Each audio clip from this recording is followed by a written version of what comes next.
Nitumie fursa hii ya mkutano huu kutoa maelekezo kwa viongozi wa chama nchi nzima kuhusiana na wale wasaliti wachache wanaokimbia mapambano ya no reform no election, ama kwa kurubuniwa au kwa kuhongwa au kwa tamaa ya vyeo, wakiacha nafasi tu kwa sababu Chadema ni jeshi kubwa la mapambano.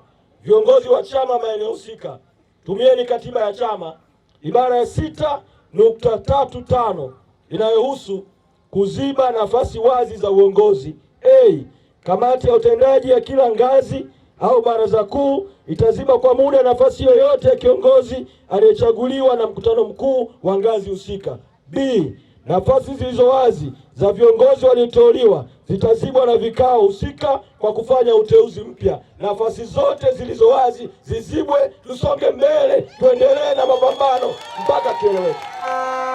Chama hiki ndoto yake ya kwanza sio Lema kuwa mbunge, wala Mnyika, wala Lissu.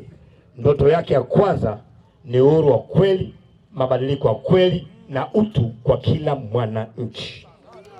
Ni bora kuchelewa kushika mamlaka ya nchi, lakini mkajenga msingi mmoja katika nchi, culture, utamaduni wa watu kuheshimu haki na utu. Hilo ni jambo muhimu kuliko sisi kushika madaraka. Ukishajenga utamaduni huo, watoto wanaokuwa wataishi kwenye utamaduni huo, maana yake haki itakuwa inatamalaki.